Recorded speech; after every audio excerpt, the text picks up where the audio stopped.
सो ਤੁਹਾਡੀ ਸਕਰੀਨ ਦੇ ਉੱਪਰ ਬੇਟਾ ਦੋ ਲੈਵਲ ਸਕੀਮ ਸ਼ੋ ਹੋ ਰਹੀ ਹੈ। these are the energy levels of 38 argon and 130 tin। ਸੋ ਤੁਹਾਡੇ ਕੋਲ ਇਹ 38 ਆਰਗਨ ਦੇ ਕੇਸ ਵਿੱਚ ਕੀ ਹੈ ਬੇਟਾ, ਐਟੋਮਿਕ ਨੰਬਰ ਇਜ਼ 18 ਐਂਡ ਤੁਹਾਡਾ ਜਿਹੜਾ ਮਾਸ ਨੰਬਰ ਹੈ sorry neutral number is 20। So these are even nucleus. ਲੇਕਿਨ ਈਵਨ ਨਿਊਕਲੀਅਸ ਦੇ ਕੇਸ ਵਿੱਚ ਕੀ ਹੁੰਦਾ, ਈਵਨ ਨਿਊਕਲੀਅਸ ਦੇ ਕੇਸ ਵਿੱਚ ਤੁਹਾਡੇ ਕੋਲ ਗਰਾਊਂਡ ਸਟੇਟ ਹਮੇਸ਼ਾ 0 ਪੋਜ਼ਿਟਿਵ ਹੋਏਗੀ ਐਂਡ ਐਕਸਾਈਟਡ ਸਟੇਟ ਕਿਸ ਤਰ੍ਹਾਂ ਆ ਰਹੀ ਹੈ ਬੇਟਾ, ਇੱਥੇ 0 plus 2 plus and again 2 plus ਤੁਹਾਡੇ ਕੋਲ ਆਬਜ਼ਰਵ ਹੋ ਰਹੀ ਹੈ। ਤੁਹਾਡੀ ਔਨ ਦੀ ਸਕਰੀਨ ਤੁਸੀਂ ਦੇਖ ਸਕਦੇ ਹੋ ਬੇਟਾ 0 ਪਲੱਸ ਹੈ, 2 ਪਲੱਸ ਹੈ, 3 ਨੈਗੇਟਿਵ ਆ ਰਹੀ ਹੈ। 3 ਨੈਗੇਟਿਵ ਕਿੱਥੋਂ ਆ ਗਈ, it is totally astonishing, totally out of the context ਚੀਜ਼ ਆ ਜਾਂਦੀ ਹੈ। ਸੋ ਬਿਕਾਜ਼ ਜਿਹੜਾ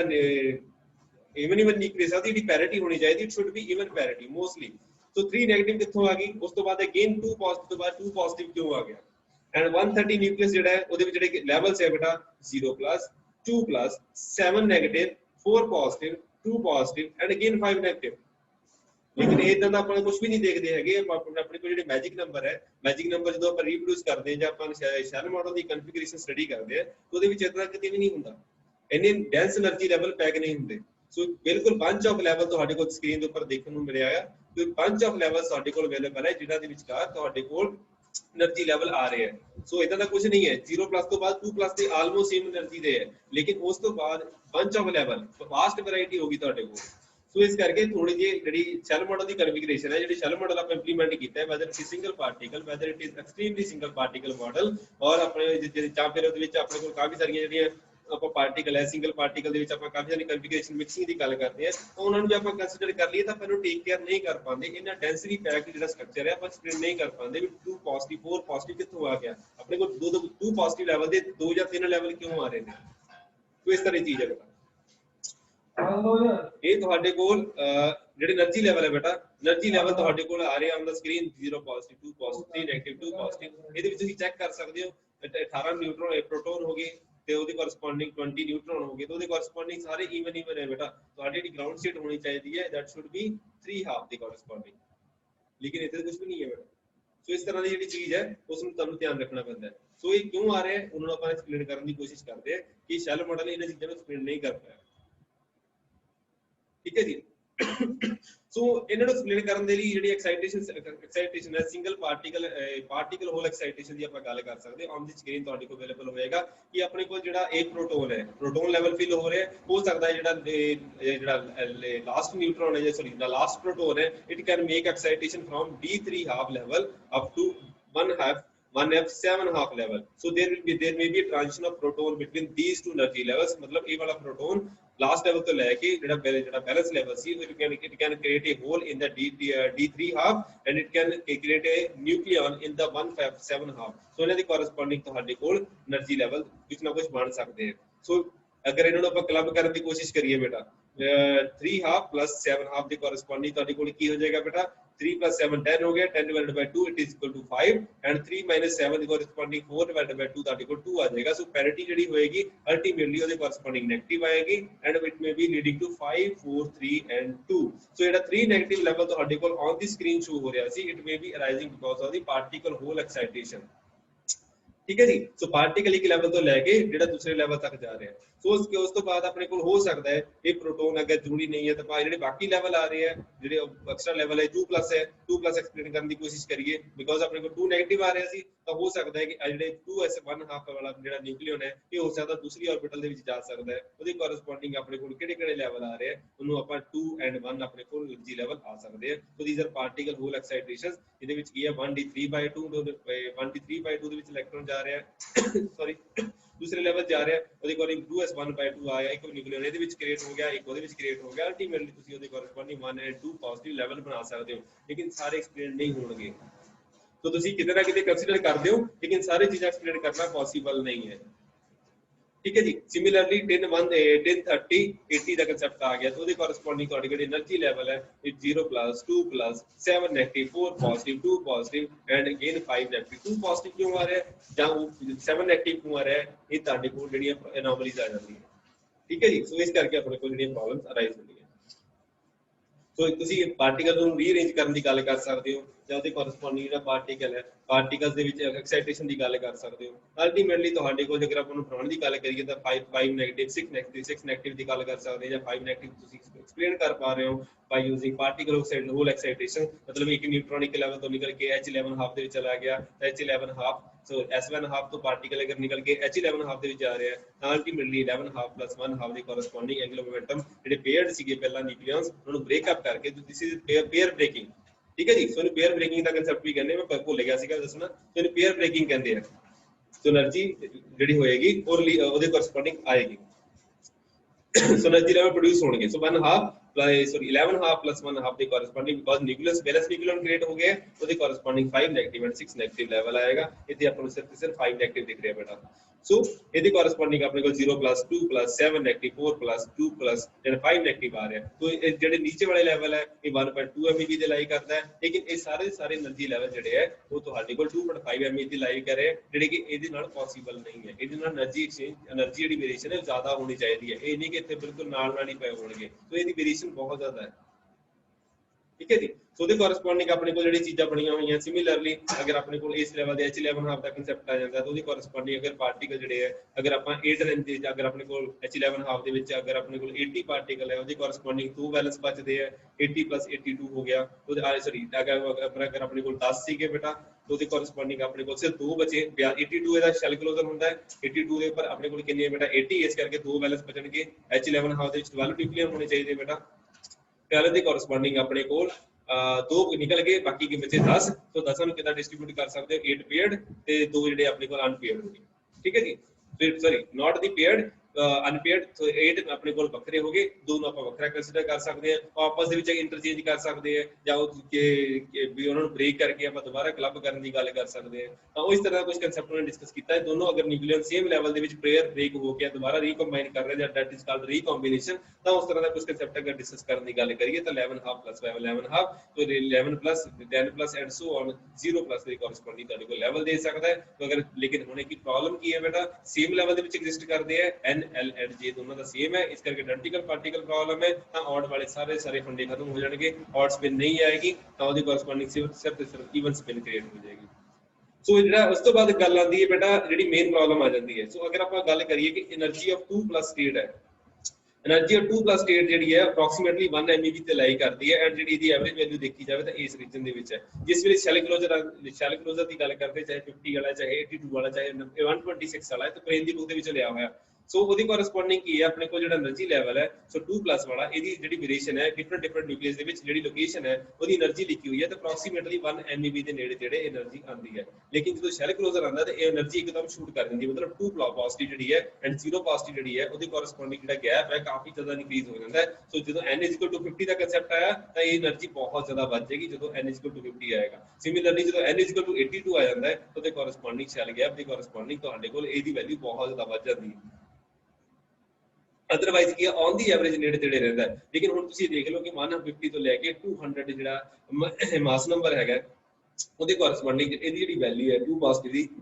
ਉਹ ਬਹੁਤ ਜ਼ਿਆਦਾ ਘਟ ਜਾਂਦੀ ਹੈ। ਕਿਉਂ ਘਟ ਜਾਂਦੀ ਹੈ, ਇਹਦੇ ਵੀ ਬਹੁਤ ਸਾਰੇ ਰੀਜ਼ਨ ਦੇਖਣੇ ਪੈਣਗੇ। ਇਹਦੇ ਵਿੱਚ ਹੋ ਸਕਦਾ ਹੈ ਸ਼ੈਲ ਮਾਡਲ ਤੋਂ ਇਲਾਵਾ ਵੀ ਬਹੁਤ ਜ਼ਿਆਦਾ ਕੋਈ ਚੀਜ਼ਾਂ ਕੰਟਰੀਬਿਊਟ ਕਰ ਰਹੀਆਂ। ਸੋ ਵੀ ਕਾਂਟ ਸੇ ਅਲਟੀਮੇਟਲੀ ਕਿ ਆਪਾਂ ਇਹ ਨਹੀਂ ਕਹਿ ਸਕਦੇ ਕਿ ਸਾਰੀ ਕਨਫੀਗਰੇਸ਼ਨ ਜਿਹੜੀਆਂ ਸ਼ੈਲ ਮਾਡਲ ਦੇ ਨਾਲ ਐਕਸਪਲੇਨ ਹੋ ਪਾ ਰਹੀਆਂ, ਲੇਕਿਨ ਆਪਣੇ ਕੋਲ ਕੁਝ ਨਾ ਕੁਝ ਹੋ ਸਕਦਾ ਹੈ ਜਿਹੜਾ ਇੰਡੀਵਿਜੂਅਲ ਨਿਊਕਲੀਅਸ ਤੋਂ ਇਲਾਵਾ ਆਪਣੇ ਕੋਲ coupled motion of all the nucleus ਵੀ ਹੋ ਸਕਦਾ ਹੈ, ਜਿਹਨੂੰ ਕਿ ਆਪਾਂ ਕਲੈਕਟਿਵ ਕਹਿੰਦੇ ਹਾਂ। Collective motion of the nucleus ਵੀ ਐਗਜ਼ਿਸਟ ਕਰਨਾ ਚਾਹੀਦਾ ਹੈ ਜਿਹੜਾ ਕਿ ਇਹਨਾਂ ਚੀਜ਼ਾਂ ਨੂੰ ਐਕਸਪਲੇਨ ਕਰ ਸਕੇ। ਸੋ ਆਪਣੇ ਕੋਲ ਇੰਡੀਵਿਜੂਅਲ ਸ਼ੈਲ ਮਾਡਲ ਦੇ ਕੋਰਸਪੋਂਡਿੰਗ ਜਿਹੜੇ ਲੈਵਲ ਐਗਜ਼ਿਸਟ ਕਰਦੇ ਆ ਉਹਨਾਂ ਤੋਂ ਇਲਾਵਾ ਵੀ ਆਪਣੇ ਕੋਲ large number of shells available ਹੁੰਦੇ ਆ, ਜਿਸ ਤਰ੍ਹਾਂ 0+, 2+ ਤੋਂ ਬਾਅਦ ਅਗੇਨ 2+ ਆ ਗਿਆ, 3 ਨੈਗੇਟਿਵ ਆ ਗਿਆ, 7 ਨੈਗੇਟਿਵ ਆ ਗਿਆ, 4+ ਆ ਗਿਆ। ਉਹ ਸਾਰੇ ਲੈਵਲ ਜਿਹੜੇ ਆ ਆਪਾਂ ਨੂੰ ਐਕਸਪਲੇਨ ਨਹੀਂ ਕਰ ਪਾਉਂਦੇ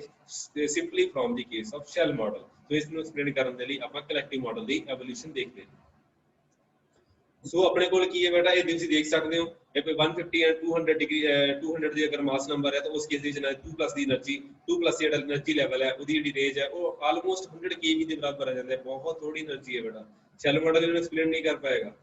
ਠੀਕ ਹੈ ਜੀ, ਸੋ ਇਹਦੇ ਕੋਰਸਪੋਂਡਿੰਗ ਬਾਈ ਅਗਰ ਆਪਾਂ ਬਾਈ 1 MeV ਹੈ ਅਗਰ, ਲੇਕਿਨ ਉਹਦੇ ਵਿੱਚ ਕੀ ਹੈ 2.0 ਹੈ, ਸੋ 2+ ਦੀ એનર્ਜੀ ਕਾਫੀ ਜ਼ਿਆਦਾ ਵੱਧ ਜਾਂਦੀ ਹੈ। ਕਈ ਵਾਰ 50 ਸ਼ੈਲ ਕਲੋਜ਼ਰ 82 ਐਂਡ 126 ਦੇ ਕੋਰਸਪੋਂਡਿੰਗ ਦੀ એનર્ਜੀ ਆਉਂਦੀ ਹੈ। ਉਸ ਤੋਂ ਬਾਅਦ ਆ ਜਾਂਦਾ ਬੇਟਾ energy of the 4+ divided by energy of the 2+, ये ਤੁਹਾਡਾ डिफाइन करता है कि सिस्टम ਤੁਹਾਡਾ रिजिड बॉडी है ਜਾਂ सुपर फ्लूइड है ਜਾਂ कुछ ਹੋਰ ਤਰ੍ਹਾਂ ਬਿਹੇਵ ਕਰਦਾ ਹੈ ਜਾਂ ਹੋ ਸਕਦਾ डिफॉर्मेशन आ गई है ਨਿਊਕਲੀਅਸ ਦੇ ਵਿੱਚ ਬਿਕੋਜ਼ ਜਿਸ ਤਰ੍ਹਾਂ ਤੁਹਾਡੇ ਕੋਲ ਨੰਬਰ ਆਫ ਨਿਊਟਰਨਸ ਵਧਣਗੇ ਤਾਂ ਉਹਦੀ ਕੋਰਸਪੋਂਡਿੰਗ ਜਿਹੜੇ ਹੈਗੇ ਆ ਬਿਕਾਜ਼ ਪ੍ਰੋਟੋਨ ਇੰਨੇ ਜ਼ਿਆਦਾ ਨਹੀਂ ਬਚ ਸਕਦੇ ਤਾਂ ਹੋ ਸਕਦਾ ਜਿਹੜਾ ਨੰਬਰ ਆਫ ਨਿਊਟਰਨਸ ਦੇ ਕਰਕੇ ਤੁਹਾਡੇ ਕੋਲ ਹੋ ਸਕਦਾ ਹੈ ਕੁਝ ਨਾ ਕੁਝ ਇਦਾਂ ਦੀ ਚੀਜ਼ ਬਣੇਗੀ ਜਿਹੜੀ ਸ਼ੇਪ ਹੈ ਸਫੈਰੀਕਲ ਹੋਵੇ ਜਾਂ ਨਾ ਹੋਵੇ ਹੋ ਸਕਦਾ ਤੁਹਾਡੇ ਕੋਲ ਨਿਊਕਲੀਅਰ ਕਰੰਟ ਬਣ ਜਾਣ ਮੈਂ ਕੋਈ ਸਪੈਸੀਫਿਕ ਚੀਜ਼ ਨਹੀਂ ਦੱਸ ਰਿਹਾ ਤਾਂ ਹੋ ਸਕਦਾ ਹੈ ਕਿ ਪੋਸਿਬਿਲਿਟੀਜ਼ ਬਹੁਤ ਜ਼ਿਆਦਾ ਹੈ ਕਿ there will be vast variety हो सकता है न्यूक्लियस वॉबल करने लग जाए हो सकता है न्यूक्लियस की है न्यूक्लियर करंट जनरेट करने लग जाए हो सकता है न्यूक्लियस सुपर डिफॉर्मेशन हो जाए हो सकता है न्यूक्लियस एक रग्बी बॉल बन जाए तो इदां दी कोई पॉसिबिलिटी भी हो सकती बिकॉज न्यूक्लियस की कोई भी बाउंड्री फिक्स नहीं होती ठीक है जी सो ये ਤੁਹਾਡੇ ਕੋਲ energy of the 4+ on the screen ਤੁਹਾਡੇ ਕੋਲ ਵਿਜ਼ੀਬਲ ਹੈ energy of the 4+ divided by energy of the 2+ ਅਗਰ ਆਪਾਂ ਦੇਖਣ ਦੀ ਕੋਸ਼ਿਸ਼ ਕਰੀਏ ਤਾਂ 2 ਦੇ ਕੋਰਸਪੋਂਡਿੰਗ ਇਹਦੀ ਵੈਲਿਊ ਆਉਂਦੀ ਹੈ ਮਤਲਬ ਕਿ ਆਲਮੋਸਟ 2 ਦਾ ਫੈਕਟਰ ਆਉਂਦਾ ਹੈ ਲੇਕਿਨ ਕਈ ਤੁਸੀਂ ਚੈੱਕ ਕਰ ਸਕਦੇ ਹੋ 150 ਦੇ ਨੇੜੇ ਤੇੜੇ ਜਾ ਕੇ ਅਪ ਟੂ ਦੀ 200 ਇਹਦੀ ਵੈਲਿਊ ਕੀ ਹੈ ਆਲਮੋਸਟ ਕਾਂਸਟੈਂਟ ਹੈ ਇਟ ਇਜ਼ ਆਲਮੋਸਟ 3.3 ਦੇ ਨੇੜੇ ਤੇੜੇ એનર્ਜੀ ਦੀ ਵੈਲਿਊ ਰਹਿੰਦੀ ਹੈ ਤੁਹਾਡੇ ਕੋਲ ਲੋਅਰ એનર્ਜੀ ਲੋਅਰ ਮਾਸ ਰੀਜਨ ਦੇ ਵਿੱਚ ਇਹ ਸਾਰੀ ਦੀ ਸਾਰੀ ਸਟੈਗਰਿੰਗ ਐਗਜ਼ਿਸਟ ਕਰਦੀ ਹੈ ਐਂਡ ਦੀ ਐਵਰੇਜ ਇਹ ਕੀ ਹੋਏਗਾ ਨਿਊਕਲੀਅਸ न्यूक्लियस है ये nearly spherical the net behave करते हैं लेकिन ये जो 4+ एंड 2+ दी एनर्जी गैप है it is shooting in the case of 150 to 200 mass region and again 200 ਤੋਂ ਉੱਪਰ ਜਾ ਕੇ ਵੀ ਇਹ ਪ੍ਰੋਬਲਮ ਕ੍ਰੀਏਟ ਕਰਦਾ ਹੈ ਜਿੱਥੇ ਤੁਹਾਡੇ ਕੋਲ ਨਿਊਕਲੀਅਸ ਮੈਟਰ ਜਿਹੜਾ ਹੈ number of nucleus heavily large ਹੋ ਜਾਂਦੇ ਕਾਫੀ ਜ਼ਿਆਦਾ ਹੋ ਜਾਂਦੇ ਆ ਸੋ ਇਸ ਕੇਸ ਦੇ ਨੰਬਰ ਆਫ ਨਿਊਟਰਨ ਕਿੰਨੇ ਬੇਟਾ 126 ਮਾਸ ਨੰਬਰ ਐਟੋਮਿਕ ਨੰਬਰ 82 ਸੋ ਇਸ ਕੇਸ ਦੇ ਵਿੱਚ ਕੀ ਹੈ ਲੈਡ ਦੀ ਗੱਲ ਕਰ ਰਹੇ ਹਾਂ ਲੈਡ ਦੇ ਨੇੜੇ ਦੀ ਗੱਲ ਹੋਏਗੀ ਸੋ ਇਸ ਕਰਕੇ ਆਪਾਂ ਕੀ ਗੱਲ ਕਰਦੇ ਹਾਂ ਆਪਾਂ ਕਲੈਕਟਿਵ ਮੋਸ਼ਨ ਦੀ ਗੱਲ ਕਰਨ ਦੀ ਕੋਸ਼ਿਸ਼ ਕਰਦੇ ਹਾਂ ਕਿ ਨਿਊਕਲੀਅਸ ਦੀ ਅਗਰ ਸਰਫੇਸ ਹੈ ਸੋ ਨਿਊਕਲੀਅਸ ਸਰਫੇਸ ਦੀ ਵਾਈਬ੍ਰੇਸ਼ਨਸ ਹੋ ਸਕਦੀਆਂ ਸੋ ਆਪਾਂ ਸਟਾਰਟਿੰਗ ਕਰ ਸਕਦੇ ਹਾਂ ਬੇਟਾ ਨਿਊਕਲੀਅਸ ਨੂੰ ਅਗਰ ਆਪਾਂ ਮੰਨ ਕੇ ਨਹੀਂ ਚੱਲਦੇ ਕਿ ਨਿਊਕਲੀਅਸ ਜਿਹੜਾ ਹੈ ਉਹ ਕਿ ਅਗਰ ਰਗਬੀ ਬਾਲ ਦੀ ਤਰ੍ਹਾਂ ਕਿ ਆਪਣੇ ਲਈ ਚੀਜ਼ ਗੱਲ ਕਰਨਾ ਆਸਾਨ ਨਹੀਂ ਹੈ ਇਸ ਸਟਾਰਟਿੰਗ ਦੇ ਵਿੱਚ ਕਿ ਅਗਰ ਨਿਊਕਲੀਅਸ ਰਗਬੀ ਬਾਲ ਦੀ ਤਰ੍ਹਾਂ ਕਿਸ ਤਰ੍ਹਾਂ ਹੋ ਸਕਦਾ ਆਪਾਂ ਤਾਂ ਨਿਊਕਲੀਅਰ ਦੀ ਡੈਂਸਿਟੀ ਉਹਨੂੰ ਮੰਨ ਕੇ ਚੱਲਦੇ ਹਾਂ ਕਿ ਕਾਂਸਟੈਂਟ ਹੈ ਸੋ ਆਪਾਂ ਮੰਨ ਕੇ ਚੱਲਦੇ ਹਾਂ ਕਿ ਨਿਊਕਲੀਅਸ ਦੀ ਜਿਹੜੀ ਸਰਫੇਸ ਹੈ ਸਟਾਰਟਿੰਗ ਦੇ ਵਿੱਚ ਉਹ ਵਾਈਬ੍ਰੇਟ ਕਰ ਸਕਦੀ ਹੈ so there will be surface vibrations of the nucleus ਇਹਨੂੰ ਕਿ ਆਪਾਂ ਸਰਫੇਸ ਪੈਰਾਮੀਟਰਾਈਜੇਸ਼ਨ ਦੇ ਨਾਲ ਡੀਲ ਕਰ ਸਕਦੇ ਹਾਂ ਸੋ ਪਹਿਲੀ ਗੱਲ ਮੇਨ ਫੰਡਾ surface parameterization of nuclear surface ਜਿਹੜਾ ਕਿ ਤੁਹਾਡਾ ਸੈਕੰਡ ਯੂਨਿਟ ਦਾ ਫਸਟ ਟੌਪਿਕ ਹੁੰਦਾ ਹੈ so on the shape screen ਤੁਹਾਡੇ ਕੋਲ ਐਸੀ ਪਰਮਾ ਦਾ ਲੈਕਚਰ ਹੈ ਮੈਂ ਉਹਦੇ ਵਿੱਚੋਂ ਕਾਫੀ ਸਕਰੀਨਸ਼ਾਟ ਲਏ ਉਹਨਾਂ ਨੇ ਕਾਫੀ ਵਧੀਆ ਗੱਲਾਂ ਕੀਤੀਆਂ ਹੋਈਆਂ ਤੇ ਐਮਕੇ ਪੌਲ ਦੀ ਬੁੱਕ ਦੇ ਵਿੱਚ ਅਗਰ ਆਪਾਂ ਡਿਸਕਸ ਕਰਨ ਦੀ ਗੱਲ ਕਰੀਏ ਤੇ ਪਿਓਰ ਥਿਊਰੀ ਲਿਖੀ ਹੋਈ ਹੈ ਅਗਰ ਆਪਾਂ ਪਿਓਰ ਸਾਰਾ ਕੁਝ ਐਕਸਪਲੇਨ ਕਰਨ ਦੀ ਗੱਲ ਕਰਾਂਗੇ ਤਾਂ ਪੂਰੇ ਦੇ ਪੂਰੇ ਜਿਹੜਾ ਆਪਣਾ ਸਿਲੇਬਸ ਹੈ ਆਪਾਂ ਕਦੀ ਕਵਰ ਨਹੀਂ ਕਰ ਪਾਵਾਂਗੇ ਸੋ r ਥੀਟਾ ਫਾਈ ਦੀ ਅਗਰ ਆਪਾਂ ਗੱਲ ਕਰੀਏ ਤਾਂ r ਥੀਟਾ ਫਾਈ ਜਿਹੜੀ ਸਰਫੇਸ ਵਾਈਬ੍ਰੇਸ਼ਨ ਹੈ ਉਹਨੂੰ ਇੰਪਲੀਮੈਂਟ ਕਿੱਦਾਂ ਕੀਤਾ ਜਾ ਸਕਦਾ ਹੈ ਅਗਰ ਨਿਊਕਲੀਅਸ ਤੁਹਾਡਾ ਪਿਓਰ ਸਫੈਰੀਕਲ ਹੈ ਤਾਂ ਉਸ ਕੇਸ ਦੇ ਵਿੱਚ ਤੁਹਾਡੇ ਕੋਲ ਹਰ ਪਾਸੇ ਅਗਰ ਕਿਸੇ ਵੀ ਪੁਆਇੰਟ ਨੂੰ ਫੜ ਕੇ ਦੇਖ ਲਓ ਤਾਂ ਜਿਹੜਾ ਰੇਡੀਅਸ ਹੋਏਗਾ ਹਰ ਪਾਸੇ ਸੇਮ ਆਏਗਾ so there will be a point on the surface that will be having a radius r ਤੁਸੀਂ ਇਹਦੇ ਇੱਥੇ ਪੁਆਇੰਟ ਫੜ ਲਓ r will be r ਹੋਏਗਾ ਨੇੜੇ ਫੜ ਲਓ किसी भी पॉइंट को अगर तुम पिक कर कोई करोगे ऑन दी सरफेस ता अगर उसका डिस्टेंस r होएगा अगर न्यूक्लियस दी सरफेस स्फेरिकल है तो सारे पासे डिस्टेंस उसका r हो जाएगा लेकिन अगर न्यूक्लियस की सरफेस वाइब्रेट कर रही है या न्यूक्लियस की सरफेस है वो डिफॉर्म हो रही है किसी एंगल दे नाल किसी कर चीज करके suppose this is the deformed nuclear surface तो उस केस दे विच की हो जाएगा अगर आप कोई पॉइंट पढ़ांगे कोई भी पॉइंट लेके चलांगे तो उस पॉइंट का जेड़ा डिस्टेंस होएगा from the centre of the nucleus तो that will not be exactly r it will be dependent on theta and phi so जेड़ा न्यूक्लियर सरफेस है न्यूक्लियर सरफेस दे करके जेड़ा डिफॉर्मेशन करके जेड़ा रिजल्ट आएगा for the case of radius it will be theta and phi dependent ਜਿਹਨੂੰ ਆਪਾਂ ਕਿਸ ਫਾਰਮ ਦੇ ਵਿੱਚ ਲਿਖ ਸਕਦੇ ਹਾਂ we can write all this stuff we can write the surface vibrations in terms of spherical harmonics because spherical harmonics ਆਪਣੇ ਕੋਲ standard functions ਹੁੰਦੇ ਆ ਇਸ ਕਰਕੇ well known ਹੈ and ਆਪਾਂ ਨੂੰ ਆਪਣਾ ਜਿਹੜੇ ਪੈਰਾਮੀਟਰ ਹੈ that is a mu nu ਇਹਦੇ ਫਾਰਮ ਦੇ ਵਿੱਚ ਆਪਾਂ ਇਸ ਰਿਜ਼ਲਟ ਨੂੰ ਲਿਖ ਸਕਦੇ ਹਾਂ ਹੁਣ ਆਪਾਂ ਜਿਹੜਾ ਪਹਿਲਾਂ ਕੁਆਂਟਮ ਮਕੈਨਿਕਸ ਹੈ ਕੁਆਂਟਮ ਮਕੈਨਿਕਸ ਦੇ ਵਿੱਚ ਆਪਣੇ ਕੋਲ ਕਿਹੜੇ ਕੁਆਂਟਮ ਨੰਬਰ ਹੁੰਦੇ ਬੇਟਾ ਆਪਣੇ ਕੋਲ L ਹੁੰਦਾ ਹੈ ਆਰਬਿਟਲ ਐਂਗੂਲਰ ਮੋਮੈਂਟਮ ਐਂਡ ਉਹਦੇ ਕੋਰਸਪੋਂਡਿੰਗ ਆਪਣੇ ਕੋਲ ਮੈਗਨੈਟਿਕ ਕੁਆਂਟਮ ਨੰਬਰ ਹੁੰਦਾ ਦੈਟ ਇਜ਼ m ਬਿਕੋਜ਼ ਜਿਹੜਾ ਨਿਊਕਲੀਅਸ ਹੈ ਉਸ ਰਿਲੇਟਡ ਆਪਣੇ ਕੋਲ ਹੈਗੇ ਆ ऑर्बिटल ਦੇ ਕੋਰਸਪੋਂਡਿੰਗ ਹੈ इसके इलेक्ट्रॉन अपनी न्यूक्लियस ਦੇ ਰਾਉਂਡ ਰਿਵॉल्व कर रहा है अपनी एक्सिस ਦੇ ਰਾਉਂਡ ਰਿਵॉल्व करेगा ਉਹਦੇ ਕੋਰਸਪੋਂਡਿੰਗ स्पिन एंगुलर मोमेंटम हो गया ऑर्बिटल एंगुलर मोमेंटम हो गया तो ਉਹਦੇ ਕੋਰਸਪੋਂਡਿੰਗ ਆਪਣੇ ਕੋਲ ਮੈਗਨੈਟਿਕ ਕੁਆਂਟਮ ਨੰਬਰ ਹੁੰਦੇ ਆ ਲੇਕਿਨ ਉਹਨਾਂ ਨੂੰ ਆਪਾਂ ਬਿਲਕੁਲ ਡਿਫਰੈਂਟਲੀ ਬਿਹੇਵ ਕਰਵਾਉਣਾ ਬਿਕੋਜ਼ ਨਿਊਕਲੀਅਸ ਡੈਂਸਿਟੀ ਹੈ ਉਹਦੇ ਵਿੱਚ ਕੀ ਹੈ ਨਿਊਕਲੀਅਸ ਮੂਵ ਵੀ ਕਰਨਗੇ ਤਾਂ ਸਾਰੇ ਕੁਆਂਟਮ ਨੰਬਰਸ ਆਪਣੇ ਕੋਲ ਇੱਥੇ ਵੀ ਇਵੋਲਵ ਹੋਣਗੇ ਇਸ ਕਰਕੇ ਆਪਾਂ L ਐਂਡ M ਤੋਂ ਡਿਫਰੈਂਟ ਕਰਨ ਦੇ ਲਈ ਆਪਾਂ ਇਹਨੂੰ ਲੈਮਡਾ ਐਂਡ ਮਿਊ ਦੀ ਫਾਰਮ ਦੇ ਵਿੱਚ ਲਿਖਦੇ ਆ ਆਪਣੇ ਕੋਲ ਲੈਮਡਾ ਆਰਬਿਟਲ ਨੂੰ ਕੋਰਸਪੋਂਡ ਐਂਗੁਲਰ ਮੋਮੈਂਟਮ ਨੂੰ ਕੋਰਸਪੋਂਡ ਕਰ ਗਿਆ ਐਂਡ ਮਿਊ ਜਿਹੜਾ है ਉਹਦੀ corresponding ਕਿੰਨਾ ਹੋ ਜਾਏਗਾ ਬੇਟਾ mu is will be corresponding with magnetic quantum number. So lambda basic orbital angular momentum the corresponding हो गया. So L can mu lambda can have a value between 0 and infinity. So जिस तरह orbital angular momentum ਹੁੰਦਾ है ਉਹਦੀ corresponding magnetic quantum number can assume values from minus L to plus L. उसी तरह ਤੁਹਾਡੇ ਕੋਲ mu will be assuming minus lambda to plus lambda ਦੇ corresponding values attain ਕਰ ਸਕਦਾ ਹੈ. So lambda and mu ਨੂੰ ਤੁਸੀਂ L and M ਦੇ ਨਾਲ relate ਕਰ ਸਕਦੇ ਹੋ. ਹੁਣ ਇਹ ਤੁਹਾਡੀ ਜਿਹੜੀ ਨਿਊਕਲੀਅਰ ਸਰਫੇਸ ਹੈ it will B changing with time. ਇਸ ਚੀਜ਼ ਨੂੰ ਚੇਂਜ ਕੌਣ ਕਰਵਾਏਗਾ ਬੇਟਾ ਇਸ ਚੀਜ਼ ਦੇ ਵਿੱਚ ਬਿਕੋਜ਼ ਤੁਹਾਡੇ ਕੋਲ ਜਿਹੜੇ standard function on the screen ਦਿੱਤੇ ਹੋਏ that is spherical harmonics and spherical harmonic standard function ਹੈ. ਤਾਂ ਇਸ ਕਰਕੇ ਆਪਣੇ ਕੋਲ ਕੀ ਆਏਗਾ ਬੇਟਾ ਇਸ ਕਰਕੇ ਆਪਣੇ ਕੋਲ ਜਿਹੜਾ ਰਿਜ਼ਲਟ ਆਏਗਾ that will not be changing with time and ਆਪਣੇ ਕੋਲ ਜਿਹੜੀ ਸਕਰੀਨ ਹੈ ਔਨ ਦੀ ਸਕਰੀਨ ਦਿੱਤਾ ਹੋਏਗਾ ਉਹ that will B a lambda into mu. ਇੱਕ ਮਿੰਟ ਬੇਟਾ ਸਮ ਪ੍ਰੋਬਲਮ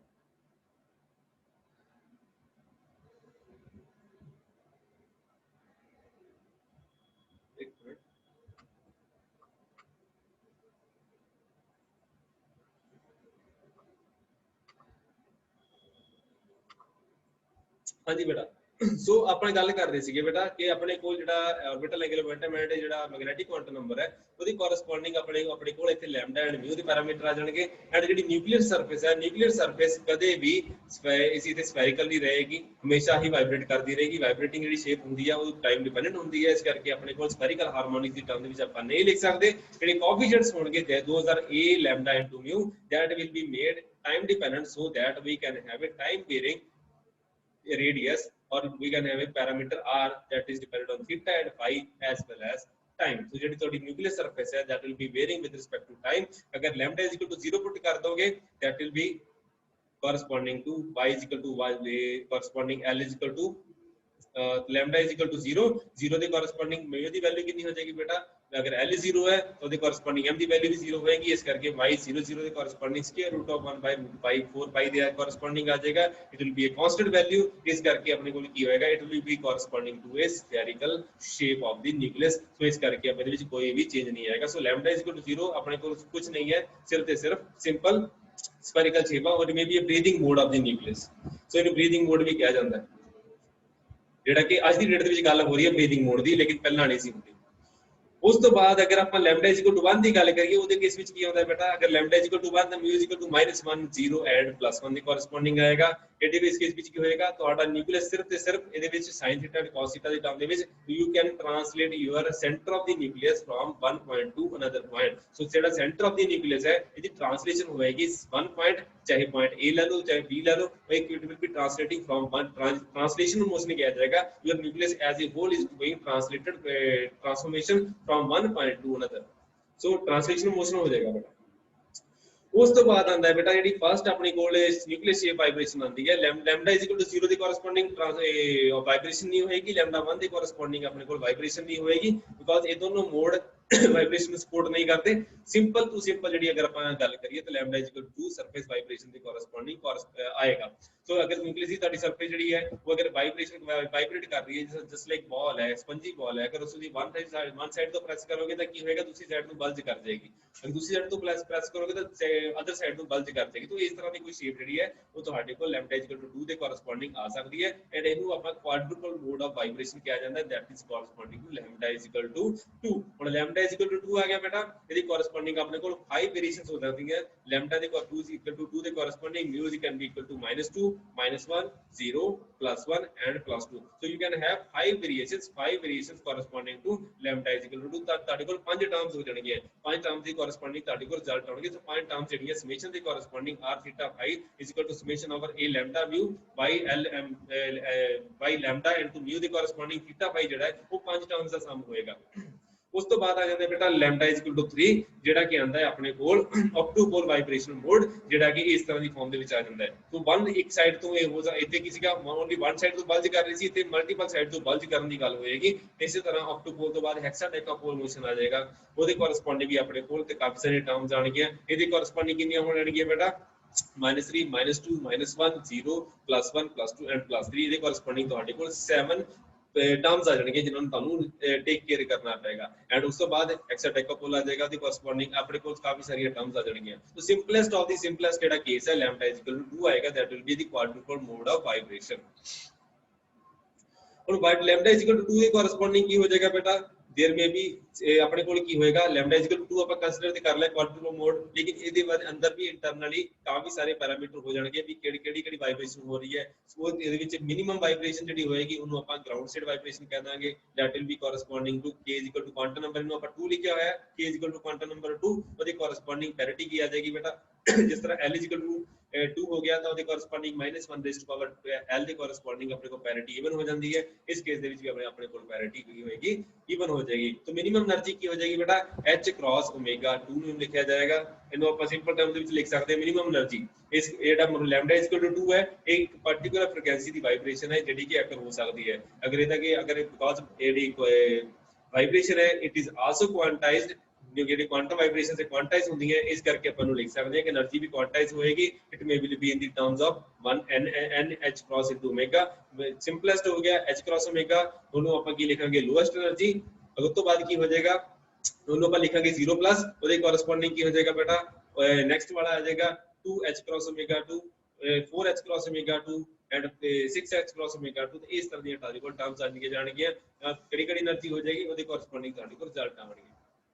ठीक है जी तो ऑन द स्क्रीन ਤੁਹਾਡੇ ਕੋਲ ਦਿੱਤਾ ਹੋਇਆ वन फोनोन वाइब्रेशन हो गया बेटा अगर एक फोनोन वाइब्रेशन होगी तो इन फोनोन दी टर्म दे विच लिखा जाता है बिकॉज़ वाइब्रेशन हमेशा फोनोन दी टर्म दे विच लिखी जाती है सो टू फोनोन वाइब्रेशन अगर सिंगल फोनोन वाइब्रेशन होएगी तो लोएस्ट एनर्जी आएगी ਉਹਦੇ ਬਾਅਦ टू फोनोन वाइब्रेशन अगर दो फोनोन मिक्स होके बना रहे हैं बेटा तो एंगुलर मोमेंटम एक दे कोरस्पोंडिंग एंगुलर मोमेंटम कितना है 2 दूसरे दे कोरस्पोंडिंग 2 है अगर सॉरी अगर दो फोनोन इकट्ठे हो गए तो उसके कोरस्पोंडिंग की होएगा आइडेंटिकल पार्टिकल प्रॉब्लम है इस करके 2 4 0 2 4 आएगा रादर देन 0 1 2 3 तो ऑड वाले पार्ट सारे खत्म हो जाएंगे बेटा आइडेंटिकल पार्टिकल प्रॉब्लम ਦੇ ਵਿੱਚ 3 फोनोन ਦੀ ਕੋਰਸਪੋਂਡਿੰਗ ਕੀ ਹੋ ਜਾਏਗਾ 0 2 5 एंड 0 2 3 4 एंड 6 ਦੇ ਕੋਰਸਪੋਂਡਿੰਗ ਆਏਗਾ तो ਤੁਹਾਡੇ ਕੋਲ એનર્ਜੀ ਕੀ ਹੋ ਜਾਏਗੀ 3h क्रॉस ओमेगा ਦੀ ਕੋਰਸਪੋਂਡਿੰਗ ਹੋ ਜਾਏਗੀ ਸੋ 1h cross omega 2h cross omega and 3h cross omega तो ਜਿੰਨੇ ਫੋਨੋਨਸ ਤੁਹਾਡੇ ਕੋਲ ਵਧਦੇ ਜਾਣਗੇ ਉਹਦੇ ਕੋਰਸਪੋਂਡਿੰਗ ਕਪਲ ਹੋ ਕੇ ਰਿਜ਼ਲਟ ਦੇਣਗੇ ਤਾਂ ਅਲਟੀਮੇਟਲੀ ਤੁਹਾਡੇ ਕੋਲ ਆਪਣੇ ਕੋਲ ਜਿਹੜਾ ਰਿਜ਼ਲਟ ਬਣੇਗਾ 0 2 4 ਇਦਾਂ ਦੇ ਕੁਝ ਲੈਵਲ ਤੁਹਾਨੂੰ ਦੇਖਣ ਨੂੰ ਮਿਲਣਗੇ ਐਂਡ ਇਹਦੇ ਵਿਚਕਾਰ એનર્ਜੀ ਡਿਫਰੈਂਸ ਬਹੁਤ ਜ਼ਿਆਦਾ ਸਮਾਲ ਹੋਏਗਾ ਬਿਕੋਜ਼ ਵਾਈਬ੍ਰੇਸ਼ਨ ਲੈਵਲ ਹੈ ਇਹ ਸਿੰਗਲ ਪਾਰਟੀਕਲ ਐਕਸਾਈਟੇਸ਼ਨ ਨਹੀਂ ਹੈ ਕਿ ਇੱਕ ਲੈਵਲ ਤੋਂ निकल के न्यूक्लियस दूसरे लेवल तक चला गया nucleus is lying on the same level सिर्फ ते सिर्फ डेंसिटी के कोरस्पोंडिंग जेडी न्यूक्लियर शेप है वो वेरी कर रही है इस करके सिर्फ वाइब्रेशन जेडी हो रही है वाइब्रेशन दे करके जिस तरह इलेक्ट्रॉनिक लेवल होंगे इलेक्ट्रॉनिक लेवल दे अंदर वाइब्रेशनल लेवल वाइब्रेशन दे अंदर रोटेशनल लेवल होंगे इसी करके जेड़ा इलेक्ट्रॉनिक लेवल नहीं है बेटा ये वाइब्रेशनल लेवल है इनके विचकार एनर्जी डिफरेंस बहुत ज्यादा स्मॉल होएगा ठीक है so lambda is equal to 3 mode दे कोरस्पोंडिंग की हो जाएगा बेटा lambda is equal to 3 mode दे कोरस्पोंडिंग ऑक्टोपोल वाइब्रेशन होनी है h क्रॉस ओमेगा 3 की पार्टिकल वाइब्रेशन फ्रीक्वेंसी है जेडी जिसदे नाल पार्टिकल मूव करेगा ठीक है जी सो ऑर्बिटल एंगुलर मोमेंटम की हो जाएगा बेटा इस case which k is equal to 3 हो जाएगा एंड पैरिटी दे कोरस्पोंडिंग पैरिटी नेगेटिव हो जाएगी it will give rise to 3 negative state जेडी कि ਆਪਾਂ देख रहे सी तो जेडी 3 नेगेटिव स्टेट ਆਪਾਂ देख रहे सी हो सकता है lambda is equal to 3 mode करके होवे सो आर्गन ਦੀ ਕੇਸ ਵੀ ਤੁਸੀਂ ਚੈੱਕ ਕਰ ਸਕਦੇ ਹੋ 0 ਪੋਜ਼ਿਟਿਵ 2 ਪੋਜ਼ਿਟਿਵ ਇਹ ਵਾਲੀ ਜਿਹੜੀ ਜਿਹਨਾਂ ਵਿਚਕਾਰ ਲੈਵਲ એનર્ਜੀ ਡਿਫਰੈਂਸ ਕਾਫੀ ਜ਼ਿਆਦਾ ਹੈ ਬੇਟਾ ਉਹਨਾਂ ਵਿਚਕਾਰ ਆਪਾਂ ਕਹਿ ਸਕਦੇ ਹਾਂ ਸਿੰਗਲ ਪਾਰਟੀਕਲ ਐਕਸਾਈਟੇਸ਼ਨ ਜਿਹੜੀ ਸ਼ੈਲ ਮਾਡਲ ਕਰਕੇ ਹੈ ਜਿਨ੍ਹਾਂ ਦੇ ਵਿਚਕਾਰ એનર્ਜੀ ਡਿਫਰੈਂਸ ਬਹੁਤ ਘੱਟ ਆ ਰਿਹਾ ਹੈ ਉਹਨਾਂ ਵਿਚਕਾਰ ਆਪਾਂ ਕਹਿ ਸਕਦੇ ਹਾਂ ਵਾਈਬ੍ਰੇਸ਼ਨਲ ਡਿਗਰੀਜ਼ ਆਫ ਫਰੀडम ਇਵੋਲਵ ਹੋ ਰਹੀ ਹੈ ਐਂਡ ਜਿਹੜੀ 3 ਨੈਗੇਟਿਵ ਆ ਰਹੀ ਹੈ 3 ਨੈਗੇਟਿਵ ਨੂੰ ਆਪਾਂ ਐਸਾ ਐਕਸਪਲੇਨ ਨਹੀਂ ਕਰ ਸਕਦੇ 2 ਪੋਜ਼ਿਟਿਵ ਨੂੰ ਐਸਾ ਐਕਸਪਲੇਨ ਨਹੀਂ ਕਰ ਸਕਦੇ ਐਂਡ ਇਹ ਹੋ ਸਕਦਾ ਤੁਹਾਡੇ ਕੋਲ ਵਾਈਬ੍ਰੇਸ਼ਨ ਦੇ ਕਰਕੇ ਆ ਰਹੀ ਹੋਣ ਜਿਹੜੇ ਕਿ octupole and quadrupole mode of quadrupole and octupole mode of vibration आ रहे हैं so 130 10 ਦੇ ਕੋਰਸਪੋਂਡਿੰਗ ਵੀ ਤੁਹਾਡੇ ਕੋਲ bunch of levels ਆ ਰਹੇ ਸੀਗੇ ਬੇਟਾ ਇਹ ਸਾਰੇ ਲੈਵਲ ਕੀ ਹੋ ਸਕਦੇ ਉੱਥੋਂ ਹੀ ਆ ਰਹੇ ਹੋਣਗੇ ਠੀਕ ਹੈ ਜੀ ਸੋ ਇਹਦੇ ਵਿੱਚ ਤੁਸੀਂ ਚੈੱਕ ਕਰ ਸਕਦੇ ਹੋ 120 ਟੈਲੂਰੀਅਮ ਦਾ ਕੇਸ ਹੈ तो 0 ਪੋਜ਼ਿਟਿਵ ਤੋਂ ਬਾਅਦ ਬੇਟਾ ਤੁਹਾਡੇ ਕੋਲ ਔਨ ਦੀ ਸਕਰੀਨ 2 ਪੋਜ਼ਿਟਿਵ ਆ ਗਿਆ ਉਸ ਤੋਂ ਬਾਅਦ 4 ਨੈਗੇਟਿਵ ਆ ਗਿਆ ठीक है जी आई होप 4 पॉजिटिव है बेटा 0 positive 4 positive 2 positive game 2 positive 0 positive 6 positive 4 positive 3 negative ये सारे लेवल आप एक्सप्लेन कर सकते हैं बिकॉज़ आ की हो गया बेटा अल्टीमेटली ये ਤੁਹਾਡੇ ਕੋਲ ਲੈਵਲ ਜਿਹੜਾ ਹੈ ਇਹ ਸਿੰਗਲ ਪਾਰਟੀਕਲ ਐਕਸਾਈਟੇਸ਼ਨ ਹੋ ਸਕਦੀ ਹੈ ਇਹ ਕੁਆਡਰੂਪੋਲ ਲੈਵਲ ਨੂੰ ਕੋਰਸਪੋਂਡ ਕਰ ਸਕਦੇ ਬਿਕॉज़ 0 positive 2 positive and 4 positive ultimately ਇਹ 3 ਨੈਗੇਟਿਵ ਆਕਟੋਪੋਲ ਵਾਈਬ੍ਰੇਸ਼ਨ ਨੂੰ ਕੋਰਸਪੋਂਡ ਕਰ ਸਕਦਾ ਹੈ So 1 phonon हो गया lambda is equal to 3 ਦੇ corresponding 3 phonon ਦੇ corresponding ਤੁਹਾਡੇ ਕੋਲ lambda is equal to 2 ਦੇ corresponding ਹੋ ਗਿਆ 2 phonon is equal to lambda is equal to 2 ਦੇ corresponding ਰਿਜ਼ਲਟ ਦੇਗਾ तो ਇਸ ਤਰ੍ਹਾਂ ਦੀ ਚੀਜ਼ਾਂ ਤੁਹਾਨੂੰ ਦੇਖਣ ਨੂੰ ਮਿਲ ਸਕਦੀ ਹੈ 120 ਟੈਲੂਰੀਅਮ ਦੇ ਕੇਸ ਵਿੱਚ ਉਸ ਤੋਂ ਬਾਅਦ ਇਹ ਚੀਜ਼ ਦਿੱਤੀ ਹੋਈ ਹੈ ਬੇਟਾ ਇਹ ਚੀਜ਼ ਮੈਂ ਤੁਹਾਨੂੰ ਸ਼ਾਇਦ ਆਲਰੇਡੀ ਐਕਸਪਲੇਨ ਕਰ ਚੁੱਕਾ ਹੈ कि अपने को जिहड़ी है energy of the 4 positive level है डिवाइडेड बाय 2 पॉजिटिव लेवल जिहड़ा एनर्जी दे कोरस्पोंडिंग अपने को जिहड़ा रिजल्ट आंदा है on the average 2 they coordinate जिहड़े आना चाहिए लेकिन 150 तो लैके 200 रीजन ਦੇ ਵਿੱਚ ਅਗਰ ਆਪਣੇ ਕੋਲ ਲੈਵਲ ਆ ਰਿਹਾ ਹੈ ਪਰ ਮਾਸ ਨੰਬਰ ਹੈ ਤਾਂ ਉਹਦੇ ਕੋਰਸਪੋਂਡਿੰਗ ਜਿਹੜੇ એનર્ਜੀ ਜਿਹੜਾ E4 positive divided by E2 positive ਹੈ it is belying very much above the 2 MeV range it is ਜਿਹੜਾ 2 ਫੈਕਟਰ ਤੋਂ ਵੱਡੀ ਹੈ ਇਸ ਕਰਕੇ ਇਹਦੀ ਜਿਹੜੀ ਐਵਰੇਜ ਵੈਲਿਊ ਹੈ ਇਹ 3.3 ਦੇ ਨੇੜੇ ਤੇੜੇ ਲਾਈ ਕਰਦੀ ਹੈ and these are nearly are found to have some different deformation normal deformation हो सकती है अपने कोल सुपर डिफॉर्मेशन हो सकती है या हाइपर डिफॉर्मेशन हो सकता है न्यूक्लियस वॉबल भी करता होवे बिकॉज़ 150 टू 200 मास रीजन ਦੇ ਵਿੱਚ ਇਹ ਪ੍ਰੋਪਰਟੀਆਂ ਦੇਖਣ ਨੂੰ ਮਿਲਦੀਆਂ 174 ਲੂਟੀਸ਼ਨ ਹੋ ਗਿਆ 164 ਦੇ 170 ਲੂਟੀਸ਼ਨ ਹੋ ਗਿਆ 168 ਲੂਟੀਸ਼ਨ ਦੇ ਕੋਰਸਪੋਂਡਿੰਗ ਤੁਹਾਡੇ ਕੋਲ ਰਿਜ਼ਲਟ ਇਹਨਾਂ ਦੇ ਦੇਣ ਦਿੱਤੇ ਜਾਣਗੇ ਸੋ ਲੂਟੀਸ਼ੀਅਮ ਐਂਡ ਹੈਫਨੀਅਮ ਨਿਊਕਲੀਆਈ ਜਿਹੜੇ ਇਸ ਰੇਂਜ ਦੇ ਵਿੱਚ ਚਲਾਈ ਕਰਦੇ ਸਾਰੇ ਦੇ ਸਾਰੇ ਜਿਹੜੇ ਨਾਰਮਲ ਐਂਡ ਸੁਪਰ ਡਿਫਾਰਮੇਸ਼ਨ ਨੂੰ ਕੋਰਸਪੋਂਡ ਕਰਦੇ ਆ ਐਂਡ ਇਹਨਾਂ ਵਿਚਕਾਰ ਵੋਬਲਿੰਗ ਦੇਖੀ ਗਈ ਹੈ ਨਿਊਕਲੀਅਸ ਵੋਬਲ ਕਰਦਾ ਹੈ ठीक है जी सो ये एक्चुअली विच स्टडीज हो चुकी हैं खुद कैरी आउट कीतियां हुई हैं नॉर्मल डिफॉर्म्ड एंड हैव जेड़ा स्ट्रांगली डिफॉर्म्ड न्यूक्लियाई इस रेंज दे विच ਤੁਹਾਨੂੰ ਦੇਖਣ ਨੂੰ ਮਿਲਦੇ 150 to 190 ਮਾਸ ਰੀਜਨ ਦੇ ਵਿੱਚ ਤੁਹਾਡੇ ਜਿਹੜੇ ਲੋਅਰ ਰੇਂਜ ਵਾਲੇ ਆ ਨੀਅਰ ਦੀ 150 ਉਸ ਕੇਸ ਦੇ ਵਿੱਚ ਤੁਹਾਡੇ ਕੋਲ ਜਿਹੜਾ ਨਿਊਕਲੀਅਸ ਹੈ ਉਹ ਥੋੜਾ ਜਿਹਾ ਘੱਟ ਵਾਈਬ੍ਰੇਟ ਕਰਦੇ ਤੁਹਾਡੇ ਕੋਲ ਡਿਫਾਰਮੇਸ਼ਨ ਘੱਟ ਹੁੰਦੀ ਹੈ ਉਹਨੂੰ ਆਪਾਂ ਨਾਰਮਲ ਡਿਫਾਰਮ ਕਹਿ ਦਿੰਦੇ ਆ ਜਿਹੜਾ 160 170 ਦੀ ਰੇਂਜ ਦੇ ਵਿੱਚ ਹੈਪਨਿੰਗ ਲੂਟੀਸ਼ੀਅਮ ਆਣਗੇ ਉਹ ਸਾਰੇ ਸੁਪਰ ਡਿਫਾਰਮੇਸ਼ਨ ਦੇਣਗੇ ਸੁਪਰ ਡਿਫਾਰਮਡ ਬੈਂਡ ਤੁਹਾਨੂੰ ਲੰਬੇ ਲੰਬੇ ਦਿਖਦੇ ਦੇਖਣ ਨੂੰ ਮਿਲਣਗੇ ਜਿਹਦੇ ਵਿੱਚ ਤੁਹਾਡੇ ਕੋਲ ਨਿਊਕਲੀਅਸ ਜਿਹੜਾ ਇੱਕ ਪੱਕੀ ਬਾਲ ਦੀ ਤਰ੍ਹਾਂ ਐਕਟ ਕਰਦਾ ਹੈ ठीक है जी सो 174 टंगस्टन ਦੀ ਕੋਈ ਕੇਸ ਆਏਗਾ ਬੇਟਾ ਤੁਹਾਡੇ ਔਨ ਸਕਰੀਨ ਸ਼ੋ ਹੋ ਰਿਹਾ ਹੈ ਤੇ ਇਸ ਕੇਸ ਦੇ ਵਿੱਚ ਕੀ ਹੋਏਗਾ ਬੇਟਾ ਤੁਹਾਡੇ ਕੋਲ ਅਲਟੀਮੇਟਲੀ ਜਿਹੜਾ 2 ਪੋਜ਼ਿਟਿਵ ਲੈਵਲ ਹੈ ਉਹ ਬਿਲਕੁਲ ਨੇੜੇ ਲਾਈ ਕਰੇਗਾ ਐਂਡ ਉਸ ਤੋਂ ਬਾਅਦ 4 positive 6 positive 8 positive and 10 positive ਜਿਹੜਾ ਲੈਵਲ ਹੈ ਸਕਸੈਸਿਵਲੀ ਤੁਹਾਡੇ ਕੋਲ ਇਨਕਰੀਜ਼ਿੰਗ ਜਿਹੜੇ ਰੂਟੇ ਲੈਵਲ ਬਣ ਰਹੇ ਆ ਉਹਨਾਂ ਨੂੰ ਆਪਾਂ ਵਾਈਬ੍ਰੇਸ਼ਨ ਦੇ ਨਾਲ ਵੀ ਐਕਸਪਲੇਨ ਨਹੀਂ ਕਰ ਪਾਉਂਦੇ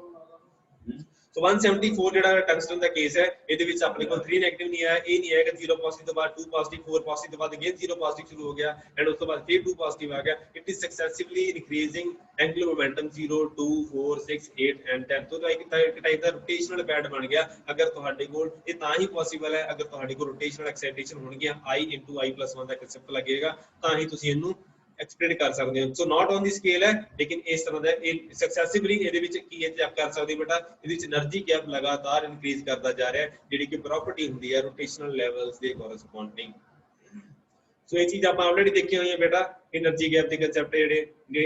E2 ਪੋਜ਼ਿਟਿਵ ਦੀ એનર્ਜੀ ਹੋਗੀ ਆਪਾਂ ਕੋਈ ਕੁਆਡਰਪਲ ਮੂਵਮੈਂਟ ਤੁਸੀਂ ਚੈੱਕ ਕਰ ਸਕਦੇ ਹੋ ਬੇਟਾ ਕੁਆਡਰਪਲ ਮੂਵਮੈਂਟ ਕਾਫੀ ਵਧੀਆ ਪੈਰਾਮੀਟਰ ਹੁੰਦਾ ਜਿਹੜਾ ਕਿ ਦੱਸਦਾ ਕਿ ਨਿਊਕਲੀਅਸ ਦੀ ਸ਼ੇਪ ਸਫੈਰਿਕਲ ਹੈ ਜਾਂ ਨਹੀਂ ਅਗਰ ਨਿਊਕਲੀਅਸ ਦੀ ਸ਼ੇਪ ਨੀਅਰਲੀ ਸਫੈਰਿਕਲ ਹੈ ਤਾਂ 0 ਦੇ ਨੇੜੇ ਕੋਰਸਪੋਂਡ ਕਰੇਗਾ ਥੀਸ ਆਰ ਨੀਅਰਲੀ ਸਫੈਰਿਕਲ ਲੇਕਿਨ ਅਗਰ 150 ਤੋਂ 170 ਮਾਸ ਰੀਜਨ ਚਲਾ ਜਾਏਗਾ ਤਾਂ ਨਿਊਕਲੀਅਸ ਦੀ ਜਿਹੜੀ ਸ਼ੇਪ ਹੈ ਉਹ ਕੁਆਡਰਪਲ ਮੂਵਮੈਂਟ ਜਿਹੜੀ ਕੁਆਡਰਪਲ ਮੂਵਮੈਂਟ ਹੈ ਉਹ -2 ਜਾਂ -3 ਦੇ ਨੇੜੇ ਤੇੜੇ ਲਾਈ ਕਰਦੀ ਹੈ ਇਸ ਕਰਕੇ ਆਪਾਂ ਕਹਿ ਸਕਦੇ ਕਿ ਨਿਊਕਲੀਅਸ ਸ਼ੇਪ ਇਸ ਆਪਣੇ ਕੋਲ ਸਫੈਰਿਕਲ ਨਹੀਂ ਹੈ ਥੀਸ ਆਰ ਡਿਫਾਰਮਡ ਨਿਊਕਲੀਆਈ ਅਗਰ ਨਿਊਕਲੀਅਸ ਡਿਫਾਰਮ ਹੋਏਗਾ ਤਾਂ ਅਲਟੀਮੇਟਲੀ ਆਪਾਂ ਦੀ ਐਕਸਿਸ ਡਿਫਾਈਨ ਕਰ ਸਕਦੇ ਹਾਂ ਤਾਂ ਉਹਦੇ ਕੋਰਸਪੋਂਡਿੰਗ अगर आप रोटेट करेगा तो एंगुलर मोमेंटम डिफाइन होएगा एंड रोटेशनल बैंड बनणगे